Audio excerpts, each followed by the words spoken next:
Into issues, and there is no issue that matters more than what we're going to discuss right now. A community, as we all know, once again made victim by a school shooting. This time it was Santa Fe, Texas, the high school there. We have Alexis Wilson with us. Alexis is a senior. She was in the school last week. She was there during the shooting. Thank God for her and her family. She survived. But Alexis, you care about this in a whole new way after seeing what happened to your friends and classmates. What do you want to ask? Hi, I'd like to ask, where does the government stand on arming and training our teachers, much the way we use air marshals on airplanes? Thank you, Alexis. Please accept my sympathy for the loss of friends that you may have lost at school and just the tragedy that befell your school. Speaking for myself and most of my colleagues on the Democratic side, we do not think that that is the solution.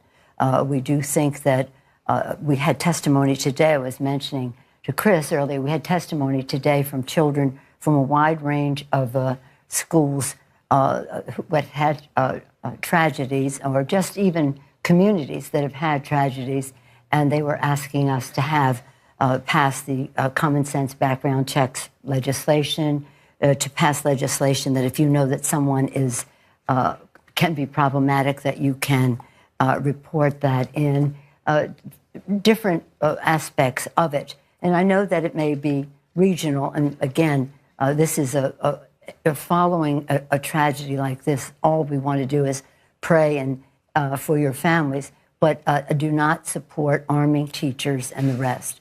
What some of the students would like to do, though, is say anyone who's going to be armed should be trained. And they came to my office last night, the kids from Florida, and said, can you help us get training? Veterans know about weapons. Maybe they could train people who want to buy a weapon so that they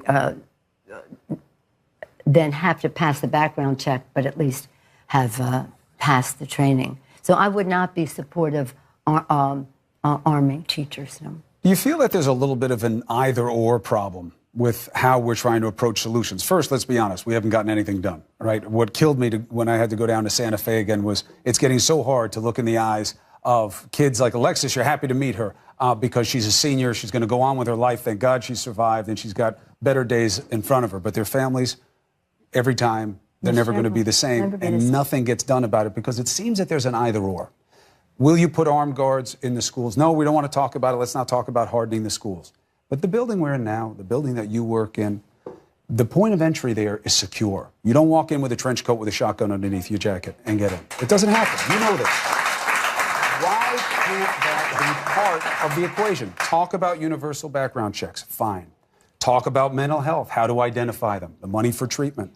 But why either or? Why not make the schools safer? I know it's a state issue, but they're going to ask for money. And that's where the federal government comes in, that you could offer them money to make schools so that when you go there as a guest and you walk in, of course they'll have multiple points of egress for emergencies, but you're going to be looked at when you go in that school, and you're not going to walk in with a gun under your coat. In our omnibus bill that we passed just a few weeks ago, we have 1.8, I think it was 1.8, but it could be $1.6 billion in there for this purpose for schools to make to give them an opportunity to secure them. And those schools have to make those decisions. But it isn't, the children should not have to be worried about going to school as a place that violence can occur. That doesn't mean they shouldn't take the precautions, whether it's through infrastructure or whatever else they may decide that they need. But I don't think you should consider it in any way an answer to what we have to do to have responsible background checks for people who want to have a gun. Most people in the National Rifle Association have had background checks.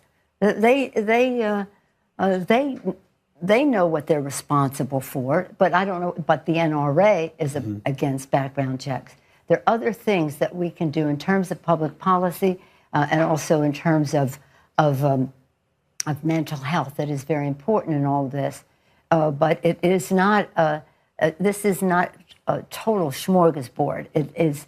You have to get to systemically stop people from having guns who shouldn't have guns in the first place. Thank you, God bless you, and God bless America.